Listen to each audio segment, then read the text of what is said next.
एक तरफ है दुनिया की सबसे तेज बढ़ती डेमोक्रेसी भारत, दूसरी तरफ है तानाशाह में पली एक super power China. GDP, technology, military, global strategy, इन सभी मोर्चों पर क्या भारत चीन के बराबर है या अगले 10 सालों में चाइना ही राज करेगा? रिसर्च क्या कहती है? चाइना की कुल जीडीपी 2024 के अनुसार 17 से 18 ट्रिलियन, जबकि भारत की कुल जीडीपी मात्र 3 से 4 ट्रिलियन, यानी चाइना की इकोनॉमी भारत से लगभग 4 गुना बड़ी है।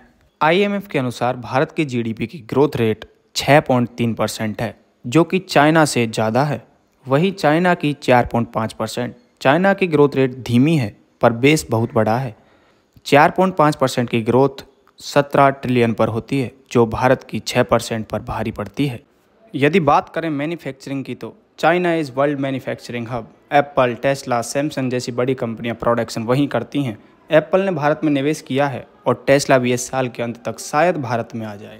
2023 चाइना में विदेशी कंपनियों ने 180 बिलियन का निवेश किया था। वहीं भारत में लगभग 60 बिलियन, यानी इन्वेस्टमेंट भरोसा अभी भी चाइनीज इकोनॉमी पर ज़्यादा है। भारत तेज़ी से बढ़ रहा है, लेकिन चाइना की करंट इकोनॉमी, साइज और एक्सपोर्ट पावर अभी भी कहीं आगे है।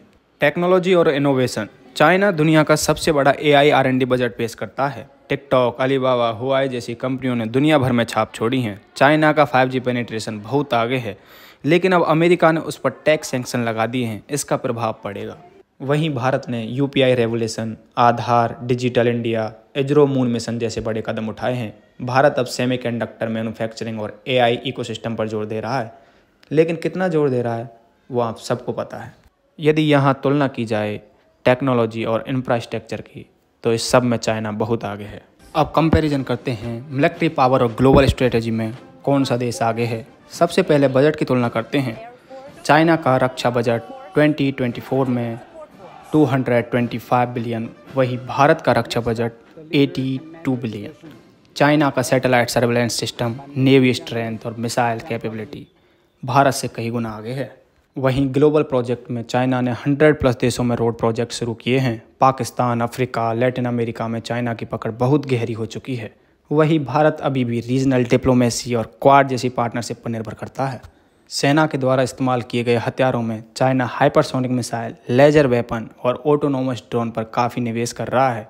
भारत अभी भी रसिया, अमेरिका और फ्रांस पर निर्भर करता है। डिफेंस टेक, बजट और स्ट्रेटेजिक रीच, तीनों मामलों में चाइना अभी भी भारत से बहुत आगे है।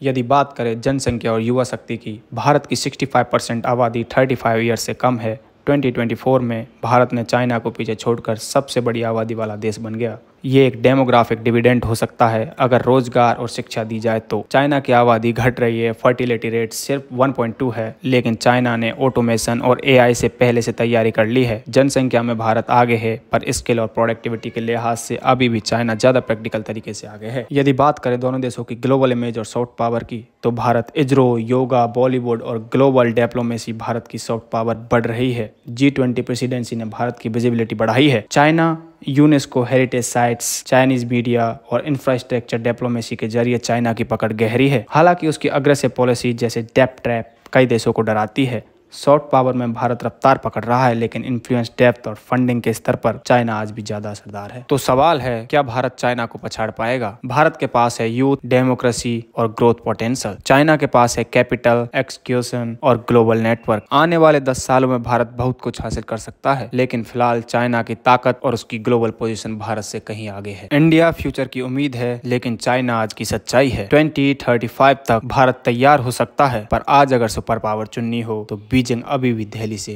कई कदम आगे। अगर आपको ये विश्लेषण पसंद आया हो तो वीडियो को लाइक करें, शेयर करें और ऐसे ही गंभीर और सोचने वाले कंटेंट के लिए चैनल को सब्सक्राइब करें।